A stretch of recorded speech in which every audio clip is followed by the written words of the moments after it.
Us on Daybreak. So the latest inflation numbers are out and they are stuck according to the Nigerian Bureau of Statistics, the NBS. The inflation rate has surged to 34.19% in June 2024, with the food inflation soaring to a staggering 36.37%. This is the highest in over a decade, and it's happening at a time when the economy is already struggling. Nigerians are already struggling. The cost of living is skyrocketing and it's affecting every aspect of our lives, from the food on our tables to the fuel in our cars. Everything is getting more expensive.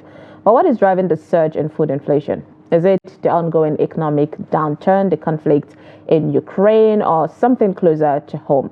Join us, of course, as we delve into the numbers, analyzing these trends to discuss the implications for, Nigerians in general. So we have, of course, joining us via Zoom is an analyst, Dr. Abdurahaman Hamisu, a senior lecturer at University of Abuja. Good morning, Doctor. It's good to have you. Good morning. Good morning, Nigerians. Thank you for having me. The last time I was there, I did mention that I was not a senior lecturer at the University of Abuja, but a lecturer at the Department of Political Science, University of Abuja. Apologies, Doctor, for that, mix-up. So let's hear your take generally. What was your first reaction when you saw the reports of the NBS on the recent inflation rise? Well, I wasn't surprised. The only surprise was the courage of the NBS to publish such findings.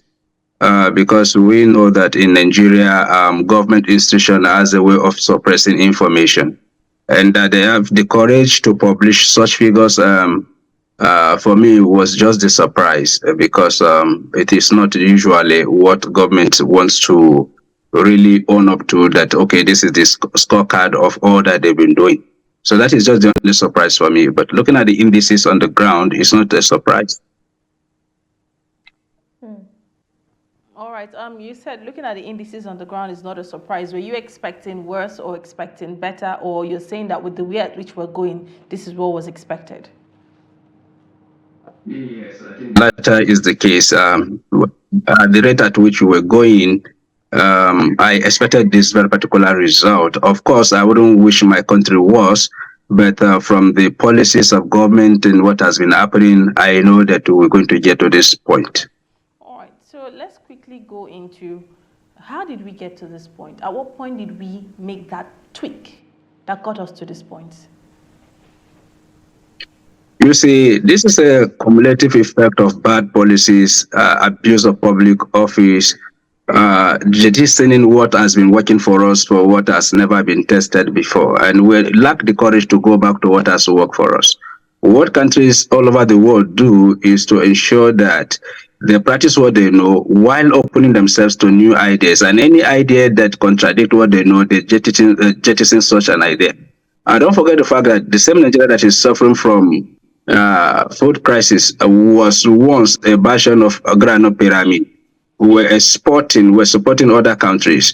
Even during the First World War and Second World War, most of the European countries looked towards Africa. And this same Africa today is looking towards Europe to feed itself, and we are now blaming the war in Ukraine because we become irresponsible in feeding ourselves. The current policies of the government will not alleviate the problem because the issue is people are not empowered to purchase. Naira has been devalued. There is no job there for anybody to do. If you are employed in Nigeria, one person that is employed in Nigeria is catering for 20 persons because of unemployment. Now, the only means of generating employment is agriculture. And we've neglected agriculture over time. We sit in Abuja and develop policies that cannot address the challenges of a farmer in Borno, cannot address the challenges of farmers in Oyo, cannot address the challenges of farmers in Akwa Ibom. And all you hear every time is the distribution of fertilizer. Is the distribution of fertilizer the only thing that can bring food to the table of Nigerians? Countries produce what they consume and consume what they produce. And then you're now opening the borders for people to import. Fine and good. Now, who has the money to buy what will be imported? This is the question. But when you create jobs and people are working on the farms, then there is multiplier effect. Let us take the experiment with NISAL that Nigeria wanted to produce paddy rice. Go and check the multiplier effect of just paddy rice production, the process of milling, transportation, bulk selling, and retailing. Now, this is how countries progress. But when you just overnight you remove subsidy, that now put pressure on naira, and then we're importing fuel. We are not able to fix our refinery. Dangote was able to build one. The NNPC, whatever name is called, is not advancing crude oil to Dangote to. Yeah, it seems we lost the connection with. Okay, Dr. Hamisu. To solve such a problem in Nigeria. How do you expect us to solve in Nigeria? So if Dangote refinery is supplying us oil, and what nations do is this: let the federal government of Nigeria go into agreement with Dangote refinery, for instance. Dangote will supply us fuel. We sell their own product in naira, while federal government they would do the pricing in dollar actually. But the countries that want to purchase will need naira equivalent convertible to that dollar rate in order to purchase Dangote product in Nigeria. What that will do for us is that any country in the world that is going to look for Dangote product will have to look for naira first, and that will mean that naira will become valuable again, while federal government will do the conversion and pay Dangote in dollars. And so majority of the countries will be looking for naira, not now that naira is only sought after by Nigerians after they pay salary just to buy gari in the market. That is one. The second thing is going back to agriculture. What did our founding fathers did that they were able to produce and feed the nation and equally export by ensuring that we have reserves? This is the question we should ask ourselves. Who like late Sadauna of Sokoto was not a PhD holder. He held together 19 northern states that 19 governors are battling to govern today. And on top of that, he was able to prime the farmers to produce, to sell, to even store, and to even export. So what did they do that we are not doing? Look at our research institutions. Research institutions, they are just there, they are paying salary, nobody is using them. We go to an iPhone, which is under Ministry of Agriculture, that's supposed to give us seedlings to plant in terms of plantation. Look at Malaysia. We usually use Malaysia as an example. Malaysia came to Nigeria and picked palm seedling, and today Malaysia is a net exporter of red oil that we use basically in Nigeria, and it is contributing to the nation's that nation's coffers. So why is it that we are not even serious about the basic things, which is to feed ourselves? All right, Dr. Abdurahaman, a quick question now. I love the fact that you've pointed out the currency, you've pointed out agriculture, which is just going back into it, you've pointed out the border opening, which we're also going to touch on that also. But now let's talk about supply chain in when it comes to food in Nigeria. Yes, there was a time where we were cultivating and we were trying to feed the nation. We had the pyramids, you made mention of all of that. But we've seen insecurity, banditry, the state of our roads, all of this impacting even the movement of the farm produce from the farm to the city. Do you think supply chain, the middlemen, the farmers, and the end users, do you think this supply chain is having a certain impact on the food inflation we're facing in the country? Of course, Nigeria is a lawless country. Nobody is monitoring anything. Nobody is monitoring anybody. In other places, questions of pricing is really settled. For instance, a kilogram of rice is not supposed to cost more than, say, 50 naira per kilogram of rice. In Nigeria, even if they peg it, nobody was going to enforce it. And anybody that goes to enforce it, as soon as the person is approached and given bribe, the person renege and just go back to his offices. The issue you mentioned is quite germane. You see, you cannot have cheap food prices when the farmers cannot go to farm, when they lack input to go to farm, and then when they lack storage facility that they can preserve their produces, for instance, maybe grains or whatever, because most of the farmers used to face what has been generally known as post-harvest losses, where they produce excess of what they need for their family and they need to store the excess. So no provision for that. And then when we're talking about the issue of the pyramid, our railway system was functioning. and deliberately we killed the railway system. Now you have like 100, 200 tankers that's supposed to travel for say 20 hours from Lagos to Maiduguri to deliver fuel to Maiduguri because of the distance. Now, if the railway system is working, you don't need 100 tankers to travel all the way from Lagos 20 hours to Maiduguri. Only one head of the railway would have pulled those 20 tanks, and then they will get there on time. So the complementarities in terms of infrastructure, in terms of input, in terms of labor, is not being taken care of. So as you rightly observe, those are equally impacting on the production, especially insecurity. The areas in Nigeria that do produce food for our consumption from north to south are the passion of insecurity today. Mention the northeast. The northeast majority, substantially of the grains and fish used to come from there. That place has been devastated by Boko Haram. You come to north central, which is which has been termed as the food basket of the nation. It has been devastated by insecurity in the name of others farmers clashes. So farmers cannot go to farm, they cannot access input. Everybody is like a government unto himself. So we do the things ourselves, and then before you know it, we sell at whatever price. And the middlemen, you see, Osman Danfodio, if you read most of his postulation, because that is I'm familiar with that, he said in every organized society, if you want to enjoy good pricing, you need to work on the middlemen, because the middlemen usually take produce from farmers at a very cheap, a ridiculous price, and they impose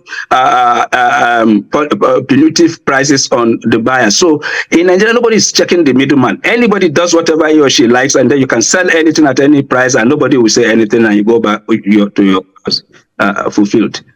Doctor, I had opportunity to talk with someone that deals in agriculture, especially animal farming and animal agriculture. One of his concerns is that his perishable good, which is milk, he would prefer to, transport it to the neighboring country, Mali, than moving it to Lagos in Nigeria, because of how much, it would cost him when it comes to transportation. So this is, a policy that has affected Nigerians and food transportation in the country. So what do you think, or can you discuss in details the impact of these policies in our broader economy, and why sometimes even though the government know that they're making a good choice, but they just have to know when to take the right step? You see, when Europe wanted to phase out issues around protest, malnutrition, and so on and so forth, what they decided to do was, one, to ensure that farmers are heavily subsidized. So farmers go to farm and government pays them for going to the farm. Not only that, government provide infrastructure from storage facilities to other facilities that are supposed to aid their production. Not only that, government went ahead to build roads, especially because the way the system is built is to collect food from the rural areas to the urban areas. So the first thing the government did all over Europe was to ensure that you have road, however badly constructed, but that it will assist to facilitate movement of persons, goods, and services from the rural areas to the urban areas. In fact, apart from technology and wage labor, the richest areas you could find anywhere are the rural areas, because they eat from their produce, they are in tune with nature, and they don't have any problem. So the issue of rural urban migration that we find here is not obtainable in some other part of the world, because what we make them to migrate, as we brought to their downsteps, which are infrastructure that's supposed to support lives and the production of life. So they went further to build roads to facilitate those linkages, and then tariffs on farm produce were reduced, and that is why anywhere you go to in Europe, what you find is food, cheapest food. And that is, even when they're protesting today, nobody will tell you that there is a high cost in terms of food. And no, they will only tell you high tariff in terms of energy, migration, and so on and so forth, but not food the way we are complaining today. What is Nigeria doing? It is visionary for Babangida. When General Babangida brought about DFRI. DFRI is supposed to link urban areas with rural areas in terms of accessible roads that will facilitate farmers evacuating food produced at the rural areas to urban areas. But what did we do? It was not sustained. If you go to urban rural areas, you will cry for the farmer. The farmer is practically alone. Nobody is aiding anybody. Not even the fertilizer that the farmers used to get at a very cheaper and affordable rate. Even farm implements are not there. Every year, you hear state governors buying stores to 1,000, 2,000, and then you go to rural areas. These people cannot even afford to hire these tractors because they cannot afford it. Now, even the subsistence farmer is not finding it easy. So today, if they go to buy pesticide, the first thing the person that is supplying them pesticide will say, price has increased because of the removal of subsidy.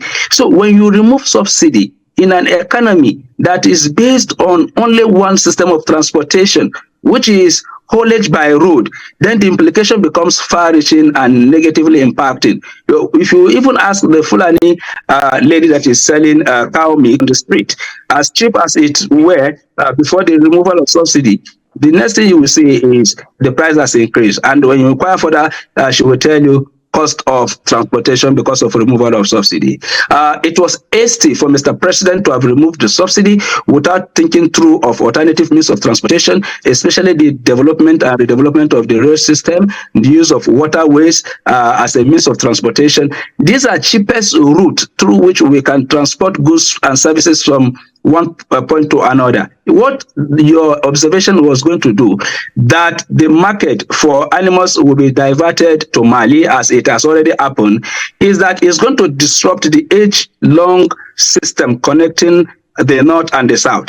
The south houses our ports, so that imported products used to come through to other parts of Nigeria from the south, where agricultural produce used to come from the north.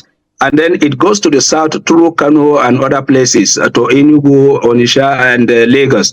Now, that is going to affect our nutritional intake, and people cannot even afford meat because of the cost of transportation. And we do not have quality abattoir in the north that you could say, okay, let us start processing meat from the north, and then you could take it to the south. Even if you want to do that, no cooling system. So the issue is enormous. And for me, it is an opportunity, not a challenge. Because if you want to really connect Nigeria so that we could be able to supply ourselves our needs, then let us embark on, why do we have Ministry of Works and Housing that will end up giving contract to Julius Berger to construct road? Why do we have universities with faculties of engineering, and then you have Julius Berger and RCC constructing roads for us? Why can't we are complaining that we cannot fund our universities. Why can't Ministry of Works and Housing go into agreement with our universities so that Faculty of Engineering, with all its complementarities, embark on some of these projects so that the money will be retained in our economy? But interest will not allow us because we're people of 10%. So we prefer to take the 10% and give this contract to outsiders, and then we don't have the money to pay. We'll continue to say that we don't have the money to pay. We don't have the money to fund our education. The Ministry of Agriculture can go into partnership with our universities. Our universities have one of the largest environment that you could think of all over the world. So why can't Department of Faculty of Agriculture go into a sort of MOU with the Ministry of Agriculture so that they can embark on food production research? And then by the time our graduates are coming out of the universities, they are coming up with experience. Some of them will be providing solutions because they've practiced it, they've known it. But this system that always take the money out of our system, and then we have a budget that is our budget, their money. Each time we budget, the money don't come to us. The money goes to those that are providing our services, and then we're announcing that we don't have the money. So why can't we make use of our local content that we have so that we can sustain ourselves? That is what China is doing, and they're now exporting technology. Iran is doing that. Iran is exporting technology because they are producing what they are eating, and they are eating what they are producing. In our own case, we take delight in imported schnapps, imported this, imported that. Why can't we produce? Aba is there.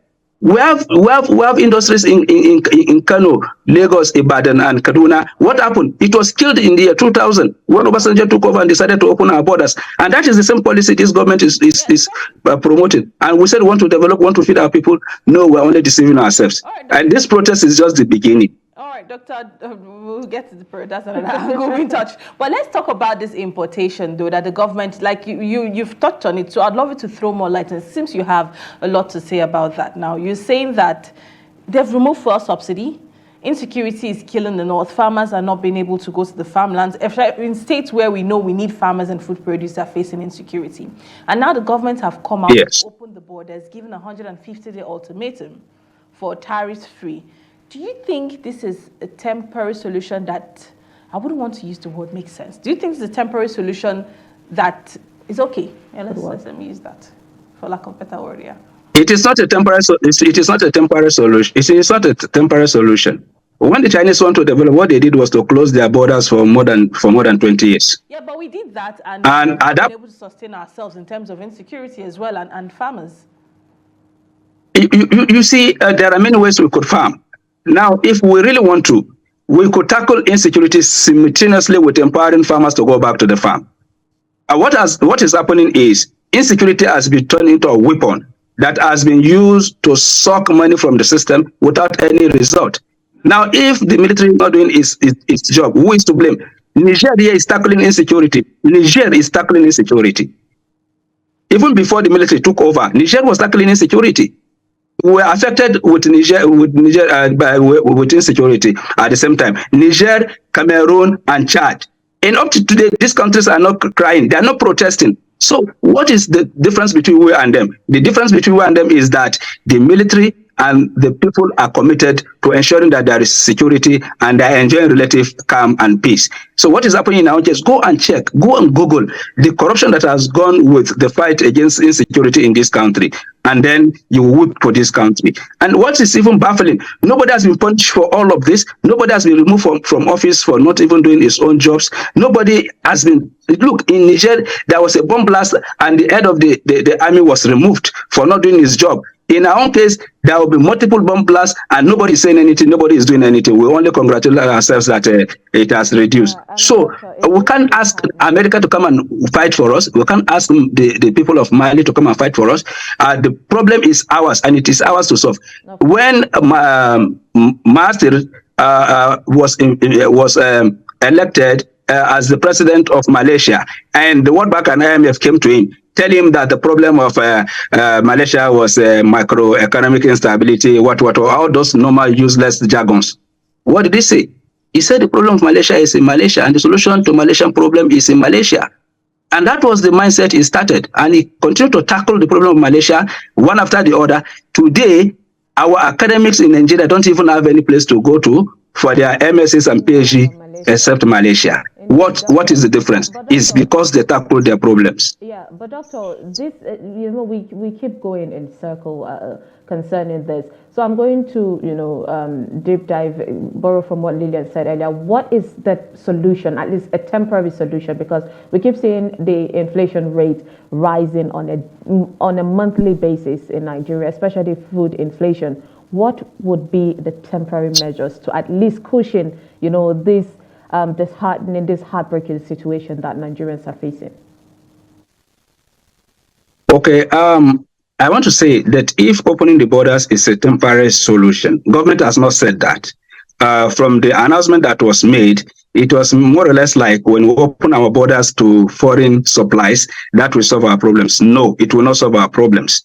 Because it will only solve our problems when Nigerians are employed, when we have the money to buy those foreign goods on a sustainable basis. The only thing that can save us from what we are witnessing today, one, is to tackle insecurity.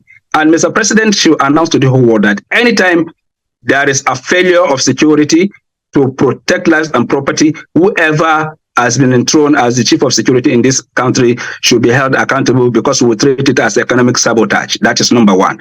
So that will assist us to tackle insecurity. The second thing is for farmers to be supported. We cannot be farming on Facebook. We cannot be farming on books. We cannot be farming on budget, defense, and so on and so forth. We must engage with the farmers at the grassroots to understand their pain, to understand their plight.